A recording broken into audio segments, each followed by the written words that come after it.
অধ্যাদেশ তারা উপদেষ্টা পরিষদ থেকে পাশ করে আনলো। আমরা এই যে গোপনে তারা এই কাজটা করেছে, এই কাজটা করার রাইট তাদের এই মুহূর্তে নাই। আমরা তাদেরকে ধিক্কার জানাই এবং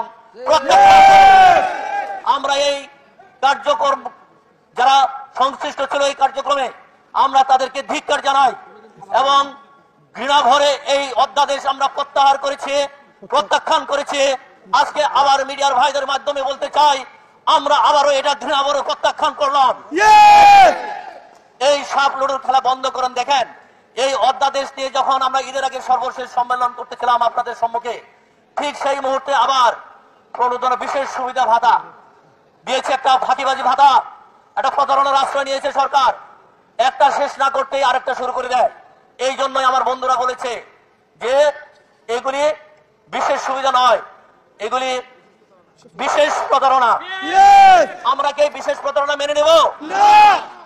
আমরা ইতিমধ্যেই কথা বলেছি, বিভাগীয় পর্যায়ে আমরা সম্মেলন ডাকতে বাধ্য হব যদি আমাদের সোজা কথায় আপনারা কান না দেন।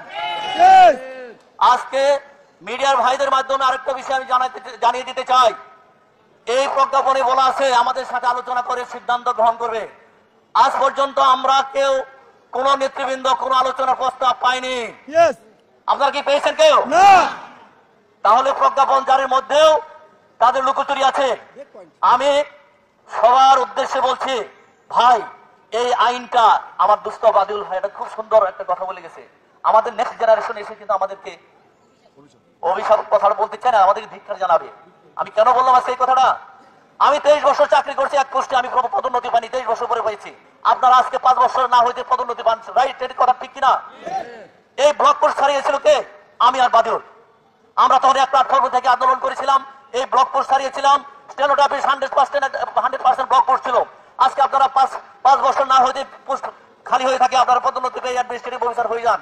আজকে আমাদের কথা মনে করেন না, আজকে ঘরে বসে থাকেন, নিজের বিবেকের কাছে প্রশ্ন করেন। আজকে কাদের বদলতে আপনারা আজকে ওই অ্যাডমিনিস্ট্রেটিভ অফিসার, পার্সোনাল অফিসারের চেয়ারে বসে আছেন? আজকে বাদিউল আর নুরুল ইসলাম সহ সমস্ত নেতৃবৃন্দ আজকে রোদে ঘামে আমরা কষ্ট করতেছি, আপনারা এসিতে বসে আছেন। আমার এক বন্ধু বলেছে, উপদেষ্টার দপ্তর, সচিবের দপ্তর, প্রশাসনের শাখায় যারা কর্মরত আছে প্রত্যেক মন্ত্রণালয় খবর নেবেন তারা আমাদের মিটিং আসে কিনা। যদি না আসে আমরা তাদেরকে আসতে বাধ্য করবো এবং আমরা ধরে নেব তারা এই ফ্যাসিস্ট সরকারের যারা এই আইন প্রণেতা তাদের সহযোগী হিসেবে তারা কাজ করতে চায়। আমরা এগুলি দেখতে চাই না, আমরা শুনতে চাই না, আমরা বুঝতে চাই না। আমরা শুধু দেখতে চাই এই অধ্যাদেশ বাতিল হয়েছে। আমরা সংশোধন বুঝি না, আমরা পরিবর্তন বুঝি না, আমরা পরিবর্তন বুঝি না, পরিবর্তন বুঝি না। আমরা বুঝি এই অধ্যাদেশ বাতিল করতে হবে, করতে হবে। আমাদের পিছু হটার কোনো সুযোগ নাই, আমাদের পিছু হটার কোনো সুযোগ নাই, আমাদের পিছু হটার কোনো